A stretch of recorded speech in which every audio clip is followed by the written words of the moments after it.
Over £13 million is being provided to support workers affected by job losses at Tata Steel in Port Talbot. The UK government says it'll act as a safety net with promises of more to come. The company switching to an electric-powered arc furnace, a greener form of steel production, but requires significant fewer workers to operate it. Our reporter Lewis Rhys-Jones is in Port Talbot for us this evening. Lewis, where will this money go exactly? John, the UK government says this funding will go to local businesses and workers impacted by Tata Steel's decarbonisation plans, which involve them reducing their emissions by 30% before the end of the decade. Another announcement today was that over 50 businesses in the area have signed a pledge to support those workers who are set to lose their jobs at the steelworks. Earlier on, we caught up with Joe Stevens, the Secretary of State for Wales.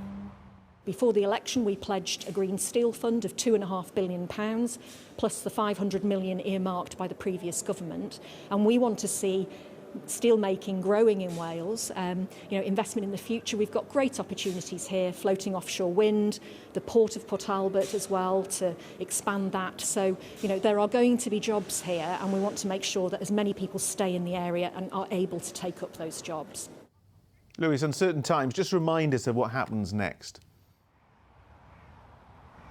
Well, Tata are sticking to their plans, John, to close their second blast furnace next month. As you'll be aware, the first one closed back in July. And as that closure looms, I've been told that the feeling among the steelworkers is pretty grim. But at the same time, the community union today have said that the UK government's announcement is certainly a step in the right direction.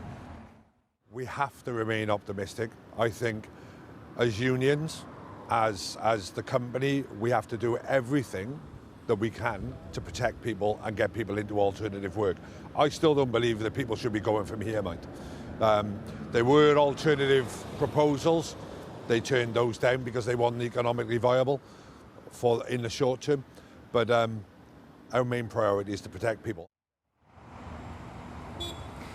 Job losses have been looming at this site since the start of the year. And while the UK government's announcement today may aim to bring some hope to those workers, the reality is also that they are set to lose their jobs in the near future. John. Lewis Rhys-Jones in Port Talbot, thank you very much indeed.